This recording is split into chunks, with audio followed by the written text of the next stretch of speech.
Let's talk tech stuff. Mathew Dickerson is the presenter of a podcast called Tech Talk, exactly that, and he's joining us now. Very good morning, Matthew. Good morning, Michael. I haven't chatted to you in a while. Good to be chatting to you. No. Yeah, you too. You all right? Well, actually, it's funny, I'm sitting in a Gold Coast motel. I had to do some work up here at the Gold Coast. And when I arrived on the Gold Coast, I didn't go to my carousel to pick up my bag. I went straight to baggage collection because I was using technology. And when I arrived, I checked on my phone to see where my bag was. I could see with my tracker that I use that my bag was still sitting in Sydney, not at the Gold Coast airport. So I went straight to the baggage area to say, sorry, I've got some lost luggage. And I said, well, the baggage carousel hasn't even started yet. How would you possibly know that? I said, well, I've got it on my app here, so I had to wait for about a day before my bags turned up. So I've gotten out of my smelly clothes now, you'll be pleased to know. How did they feel when you said, look, it's in Sydney, my bag? Well, I think they wanted me to wait and go through the normal process and wait until the bags came out in the carousel and you sat there waiting, and then finally realised there was no bag to be collected. And I've done that before where you see the bags coming out and you're waiting and finally there's nothing left on the carousel and you feel a bit of a sinking feeling. So they kind of wanted me to wait and do that. But I said, look, I can tell you right now it's exactly here at Sydney Airport. So how about we just go through the baggage claim process already? I can tell you it feels 10 times worse when it's a guitar that doesn't appear in the right place. Especially when you're about to go and perform, I can imagine. Hey, listen, some of these stories that I've been reading on your Tech Talk podcast are absolutely fascinating.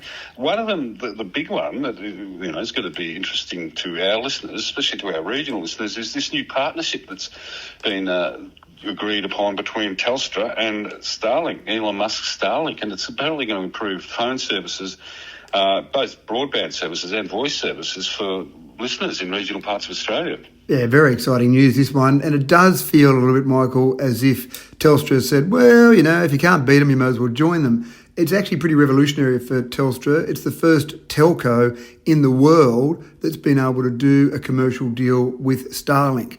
And if I go back a long time, I remember sitting in Stephen Conroy's office. You may remember Stephen Conroy was the communications minister when they announced the NBN. And one of the parts of the NBN they announced was the fact that they were going to look after regional people by having a satellite service, but they were using geostationary. Now, geostationary means that the satellite sits exactly above the same point on the Earth as the Earth rotates. But to do that, the satellite needs to be approximately 36,785 kilometres above the Earth. Now, that's a fair distance, as you can imagine, and even though electromagnetic waves travel at the speed of light, it still gives you latency and a lag. And I explained all that to Stephen Conroy. He had his advisors in the room, and they said, oh, yes, but we're going to make our satellites better than any other satellites. And I said, well, you're going to have to prove a lot of physics wrong over the years if you can travel fast in the speed of light. And it's turned out to be the case that people in regional areas have had that very frustrating experience, to the point, actually, that Telstra said, we're not even going to sell that part of the NBN service. What Starlink does is uses what's called low Earth orbit satellites, and they sit at 550 kilometres above the Earth, approximately. Now, again, that's a fair distance, but at 550 kilometres, you don't really notice the latency. You'd have to get a stopwatch, a very accurate stopwatch out to notice any latency at that small distance. So that's pretty exciting. The downside is you've got to have a lot of satellites to actually cover the Earth with that distance above the Earth. But Starlink's in the process of launching thousands of satellites. They've got in the vicinity of about 4,000 satellites that they're aiming for. So that means you can cover the Earth. So this partnership means that people can still get their one Telstra bill, still have their mobiles and their other connections, landlines, etc., but you'll be able to have Starlink added to your bill. So I think that's pretty exciting news. Very exciting news, because we hear so many complaints about people not getting decent mobile phone reception in regional Australia, and this could fix it all. Well, it won't fix it all. So one of the things that sometimes confuses people is they think that this will cover their mobile phone service. It won't, but it can a bit. In other words, what Starlink will offer essentially will be an internet connection. Now, you can actually get a voice connection via that internet connection, but it won't mean that you'll have mobile phone reception in the classic thinking of mobile phone, but you can always use a internet connection on your phone to make a voice call. So it will help, but it won't replace mobile phone connection as such. So it's a little bit complicated. What about if you're a truck driver driving out in a place where you can't, you're out of line of sight from any of the phone towers, Is it going to make any difference at all to them? Well, yes-ish. I'm not quite sure at this stage because we don't know the full details of the Telstra connection, but let's talk about Starlink just for a moment. The Starlink connections were first set up to be connected from a stationary device, so from a house or a business in an area where you didn't have other reception. Now, it's pretty tricky connecting to these satellites. I mentioned geostationary satellites before. They stay directly above the same spot on the Earth. So once you get a connection to it, you can presumably stay with that connection pointed in the one direction. Starlink satellites, though, they're travelling at 7.5 kilometres per second, and it takes about 90 minutes for one to move entirely around the Earth, do one orbit of the Earth. So connecting to those satellites is just that little bit different. Starlink started off with stationary. They then introduced a mobile service where you could connect a mobile device up on your truck or up on your bus, on your vehicle if you wanted to. So you've got that ability there, but it's still not a connection like a mobile phone connection, but you could have an internet connection that you could use for phone calls while you're travelling in a vehicle. But again, we don't know the full details of the Telstra side of it at this stage. Nice one. Look, I should just tell listeners that Djokovic has beaten Jordan Thompson in 3 sets on centre court at Wimbledon, and also the Australian women have yet to bat in their one-day international against the England team. England women made 182 for 8 after 19.2 overs. Just getting things across there. Look, give us a ring, 1300 800 222 if you'd like to ask Matthew any questions about any new technology, as well as that if you've got any new gadgets, new fancy gadgets that you'd like to brag about. 1300 800 222. The text number 0437 774 774. ABC Listen. The story of stuff the British stole started with artefacts in museums and galleries, but it spread to a lost prince buried in a distant palace crypt. He needs to go home. It's the stuff of empires and legends. This isn't the past for us. I'm Mark Fennell. Join me for the new season of Stuff the British Stole. You can find it now on the ABC Listen app. Yeah, we're talking to Mathew Dickerson, presenter of the Tech Talk podcast, all about new technology. Matthew, this one, I noticed the story there on your podcast. This is one that's going to excite a lot of people. Finally, we have an opportunity to be able to take out our revenge on some of these call centre operators that just continually hound us on our phones. How's that going to work? Retaliation, chatbot retaliation. I love the idea. I get very frustrated with scammers. I hear lots of stories from people about scammers. And this particular gentleman in the US had an idea many years ago to do a very basic little trick to scammers. Now, what they do, just to understand some of the processes here, they've got automated dialers. So you don't have someone sitting in a call centre making a phone call, hoping to get someone on the phone. They use automatic dialers that can dial up to about 100 calls every second. And what those automated dialers are doing is trying to find someone that's a real live person on the phone. Once they do that, it then switches it through to a human to then try and take some of your money or scam you in some way, shape or form. So this gentleman in the first case had an answering machine that he had set up, and all it would do would answer the phone and say hello, and then pause, and then hello, I can't quite hear you, can you say that again? And then pause, and just have a little script that was set up on the answering machine to then trick someone into thinking this was a real live person. Of course, then it would switch through to the real live person at the other end, and then they'd start trying to scam them and then realise, oh no, I've got an answering machine, and that would waste 30 seconds of their time. But now he's gone a step further, and he's actually selling this as a subscription service, but now he's added a bit of AI to the mix. So it does something similar at the beginning. It answers the call. It has a couple of quick little questions, or it might say something a bit random like, oh, hold on a second, I've just got to put the remote control down. I'll just come over to the phone now and sit down. And so you can imagine that someone's listening to that thinking, oh yeah, that's reasonable. So he's got this little script that runs through, but then as the person starts talking, the AI that's sitting there listening in on this as well actually picks up what this scam is targeting. Is it a credit card scam? Is it an eBay scam? Is it a banking scam? What is it? And then starts giving answers back that make it sound like they're engaged in this conversation, but all a bit clumsy and all a bit, hold on a second, I'll just look that up. He's been able to manage to get some of these calls to go for 6 minutes, 8 minutes, which doesn't sound like long, but that's 8 minutes that that particular person's not scamming someone else. So I love the idea that it's almost like the scammers are being scammed. They're not quite being scammed, but at least they're getting a bit of their own back at them. Yes, revenge of the telephone user. That's great. Yeah, that's right. I love that one. Excellent. Now, there's another story here as well going around. Was I right in seeing during the week that someone has developed a flying car? Did I see photos of that, or was I imagining it? Oh, look, one of the things I get excited about, Michael, is the flying car is coming any day now. And I do see a lot of stories about a flying car being tested, a flying car ready to go, but it still hasn't happened. I feel like for the last 10 years I've been talking about a flying car is here any day soon. So I'm a little bit reluctant to get too excited about this, but let me say, the flying car is coming, Michael. The flying car is coming. There's a company called Joby Aviation, and they've been working on a VTOL, a vertical takeoff and landing vehicle. Now, one of the most of these vehicles, the way they typically work is they'll twist their propellers.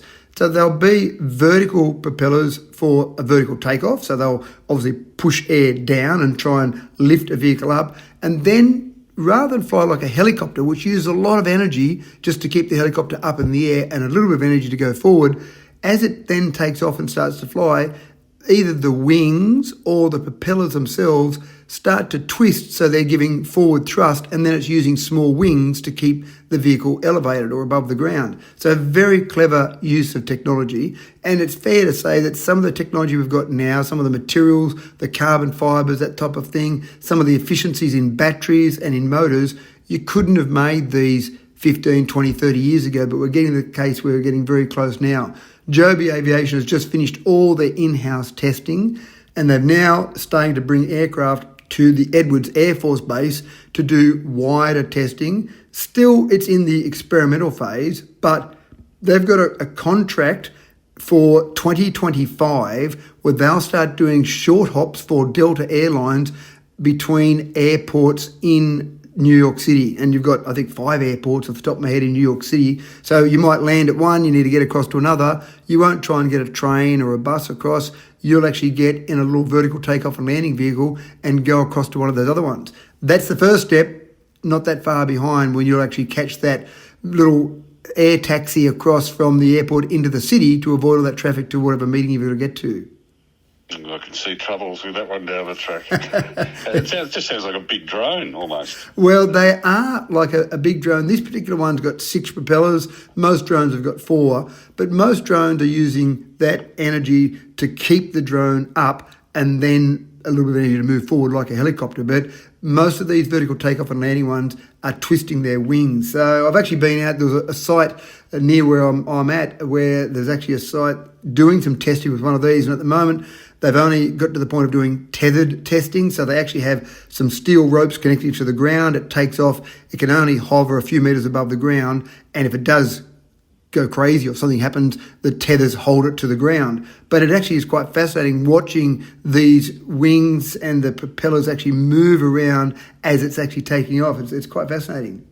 Yeah, very interesting. We'll watch what happens there. Stuart wants to know, what might the cost of the Telstra Starlink plan cost? I suppose you don't really know that yet, but will it be an expensive service? Well, that's the interesting part. They haven't made any announcements about cost yet. I roughly know the prices for Starlink, which typically you'll pay about $140 a month. You can pay $500, maybe $900 up front. It'll probably be around the same sort of price as Starlink. I imagine that Telstra's pitched to Starlink that they'll offer something that makes it easier for people to connect by having a single billing for all of it. But I don't think they'll want to be charging more than Starlink because obviously people will just go straight to Starlink. I've got a text here from Rosa that says, I've heard there are various problems with robot vacuum cleaners. Are there any reliable ones? I've heard that too. But they can start eating things that they shouldn't, robot vacuum cleaners. You do have to be aware if you have one of them, don't you? Well, you do. And the worst example I've seen, Michael, is there's videos. It's not very hard to watch them. Make sure you haven't got a full stomach when you do. But there's a video that you'll always be able to find where a robot vacuum cleaner runs over a dog poo in the house, and that looks very ugly. You can imagine smearing that across the carpet in your house. So that's one of the problems you see with them. But I am a bit of a fan of robot vacuum cleaners. I do actually like them. I use them in both my business and at my home. So I do think they're fantastic. But you just got to be a bit conscious of what's on the ground. So if you've got young kids, for example, and they leave little toys around the house, or if you're an adult and you leave toys around the house, if you leave any little things on the ground, the robot vacuum cleaners aren't clever enough to know about it. And they're not like they've got big steel blades. It's not like a robotic lawnmower, and I've got a robotic lawnmower, and I have chewed up kids' toys with my robotic lawnmower. But the robot vacuum cleaners typically are using plastic. You probably do more damage to the robot vacuum cleaner with your toys, like Lego is one of those things. No disrespect to Lego, but they make very hard little plastic toys that don't like going through plastic robot vacuum cleaners. So you do have to keep a bit of an eye on what's on the ground. And I normally schedule my robot vacuum cleaners to go at certain times. So you just got to be thinking before you go to bed, is there anything that I've left out there? You've got more than one. Well, I've got one at my home and one in my business. I've got a retail business. So I've got one in the retail business. So that pops out each night to do the floor there.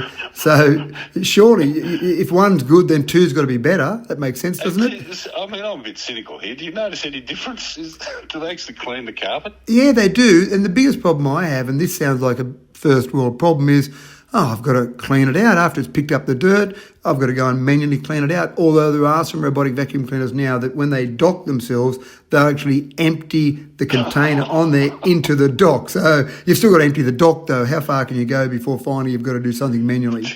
Did I hear you say you had a robotic lawnmower as well? I am a big fan, actually, of robot lawnmowers. I've had one since 2010. Actually, I'm on my second one now. I had one brand initially, and then I finally replaced it with another one. But you lay out a wire in the grass around the edge. It goes in about 30 or 40 centimetres from the edge of the actual fence or pavers or whatever it might be. Twice a week, my robotic lawnmower undocks, does the lawn. If it needs to charge up, it comes back, docks, charges up again. And what I love about it is it mulches the lawn as it goes, but because it does it twice a week, it's only taking off a very small amount of grass each time. I'm keeping the moisture in the lawn rather than taking it in a catcher and putting the moisture somewhere else. And my lawn always looks fantastic. It's always at the same level, always looks nice and clean, and it even munches up leaves if the leaves fall on it. So, no, I'm a big fan of those. The amount of time I've saved with my robotic lawnmower, I think I'm way ahead. I'm years ahead in my life. You obviously don't have any pets, because I imagine they wouldn't get on too well with the robotic lawnmower. Well, I do have, my kids have a couple of pets, a couple of dogs, and they kind of go up and sniff it and look around it while it's going along doing its business, but it's quite safe in that the blades are kept well and truly under the shroud, so they haven't started to stick their paws underneath or anything like that. You do still get the problem with some dog poos in the backyard sometimes, which it runs over, but at least it's not in the lounge room. So that's the problem with robotic vacuum cleaners, is sometimes you get that poo smeared in the lounge room. Yeah, all right. No worries. Look, Sue sent a text to say her daughter has a robot vacuum cleaner and it's called Vlad the Inhaler. That's great. Got a text here that says that my most recent fancy gadget is a USB plug-in that connects to red, white, yellow RCA leads, converting handycam tape into MP4 digital. That sounds like a pretty handy device. It does. And actually, one of the things that I love about USB, and there's a couple of versions of USB, obviously, but back in the old days, it used to be you'd get a video camera or even mobile phones, and they always had some proprietary plug. So if you wanted to get off, for example, in that example, getting your audio and your video off with your red and your yellow and your white leads, then you had to have that proprietary lead. And if you lost that lead, getting another one from the manufacturer was either so expensive or you just couldn't find one. And so then you had this wonderful camera and you couldn't get the video footage off it. But of course now USB means that everything's just got the same plug, which I think is so much better. Yeah, the old USB, using them for all sorts of things nowadays. I got a story here as well about, we talked a bit about AI and artificial intelligence, and how AI apparently can write news articles, it can compose songs and lyrics, but not necessarily can it create a funny script, a script for a comedian. Is that right? That is absolutely spot on, and there's been some testing done on exactly that, whether or not AI can be funny. And I'm going to sound really boring here, Michael, but when I actually wrote an article on exactly this, and when I started writing that article, the first thing I had to think of was, well, what is funny? And so analysing what's funny becomes almost a bit boring, because breaking down jokes, what makes this joke funny, and then suddenly it's not that funny anymore. And one of my favourite jokes is one of the classic, someone walks into a bar, and of course my favourite is a horse walks into the bar and the barman says, "Why the long face?" And I looked at that joke and I started analysing that joke and thinking about the understanding of that and the meanings or the information that we as humans already have to make that joke funny. And some researchers did some testing. And so what they did was they got an AI tool and they asked it to tell a joke over 1,000 times. And what they found was that essentially AI was good at puns or homonyms in jokes, but it didn't actually create something that was memorable or funny. And it really just had a variation of about 25 different joke setups, and they were all variations of that. And one of the things that is very clever when you see some observational humour, you watch a show like Seinfeld, for example, or you see a stand-up comedian, and you're laughing about just their observations of the world. AI just can't do that. And one way you sometimes tell that something's been written by AI is that it's got no experience, it's got no life story, it's got no personal background to the stories that it tells, but it's really good at coming up with a homonym or that type of pun, or what my kids would say is another dad joke. And I think that's where it's okay, but it doesn't really make AI that funny. But I actually find it interesting that researchers are actually doing studies on whether or not AI is actually funny. It's an interesting study to do.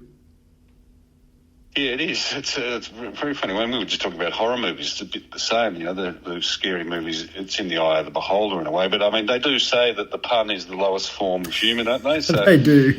Yeah, so at least the AI have got that covered. I've got another one here. Adrian from Bella Vista says, my daughter's robot vac is called Mark Zuckerberg. I do love how people come up with names for their various gadgets around the house. I reckon we can probably do talk back on that sometime, mate.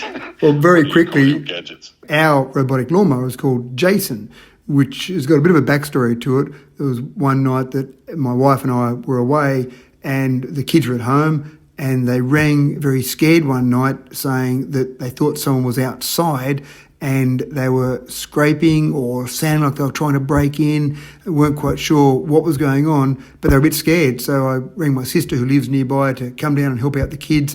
And what she found was that our robotic lawnmower had actually gotten stuck on a paver and the blades underneath were making a scraping sound. So the kids compared it to Jason from the Friday the 13th slasher movie series. So forevermore now, our robotic lawnmower has been called Jason. Let's have a chat to Evan. G'day, Evan. Hello. Does he know about the Pegasus car that was demonstrated at the Avalon Air Show this year? Sorry, I'm missing this. No, tell us more about the Pegasus car, Evan. Okay, it's in an electronics magazine. I guess you don't want me to give the name away of that. The article's basically saying it's a gyrocopter with a helicopter lift at the top and an engine at the back to give it forward momentum. It's described as being able to fit in a standard suburban garage, and then you drive to a takeoff area to take off. It's limited to a 70 to 75 kilometre range. Road speed is about 120 kilometres, they say here. Cruise speed is about 130 kilometres with a range of 420 kilometres. And it's an Australian development. Yes. Apparently they're in the process of applying to Vic Roads for registration as a vehicle for it. Yeah, I've seen one flying around a track, and it's decked out in the police, as like a police car. It was shown as a police car, but I would imagine that anybody could also get a gyrocopter. They're not limited to the police. No, look, and someone actually, I've got a text here from Stephen Yamba says, I call flying cars reg-fi, not sci-fi, but because of regulatory fiction, society can't ever tolerate unregulated citizen pilots taking to the skies. Apart from, it would be interesting to look into the Pegasus car a little bit down the track. I'm sure you'll find, Matthew. But, I mean, this stuff's going to be highly regulated. Won't we need air traffic control over our suburbs soon? Well, this is the thing, isn't it? One of the things that makes flying so safe in this nation, and let's face it, around the world, is the fact that you've got so much regulation and you've got so much training required, and they're so strict in all the guidelines. You go and stick a blade on top of a car and then away you go. Well, look at our road toll now when people are on the ground. What's going to happen to that? So one of the things that often happens, I've found in the last few decades that I've seen in technology often gets ahead of governments, often gets ahead of regulators. So it makes it difficult for regulators to catch up. But this is one they've definitely got to catch up on, because what could go wrong? Putting amateurs in vehicles a few hundred metres above the ground, what could possibly go wrong with that, Michael? It's nothing, eh?